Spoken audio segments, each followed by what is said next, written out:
the war rages in Gaza, some Israelis in Tel Aviv are holding nightly protests against their own government, demanding an agreement with Hamas to end the conflict and, more importantly, bring home the 136 Israeli hostages still being held.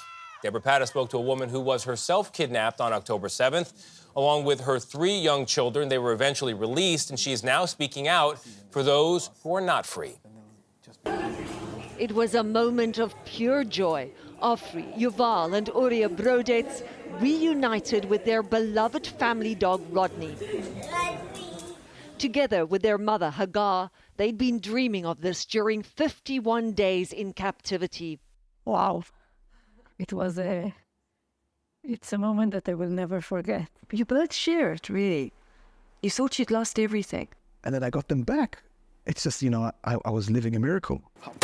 On October the 7th, as Hamas militants stormed their kibbutz, Hagar was hiding inside her home with her 3 children and their neighbor's 4-year-old daughter.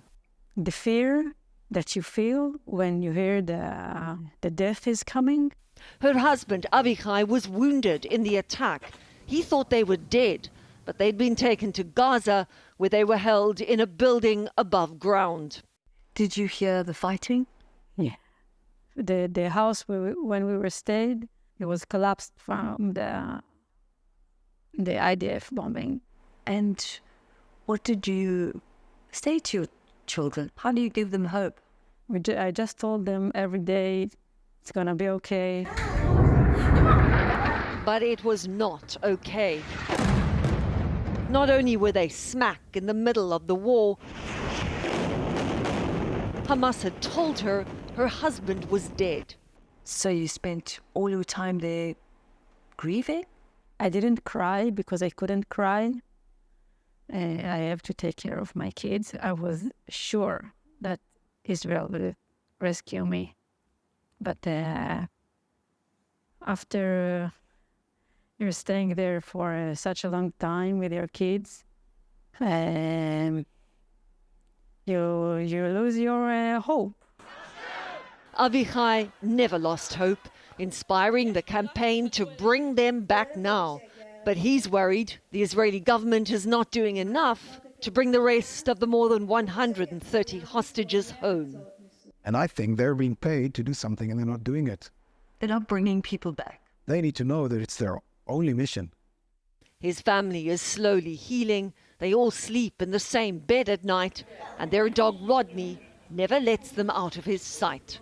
He's like a pillow for their tears and for their hugs and for their bite. Does Rodney sleep in the bed? Yeah. So actually, it's 6. Yeah. He's the first one in and the last one out.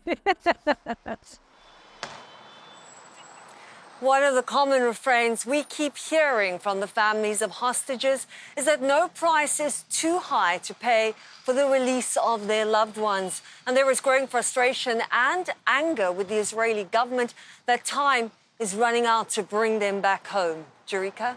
Yeah, glad to see the family reunited. Debora Patta in Tel Aviv, thank you.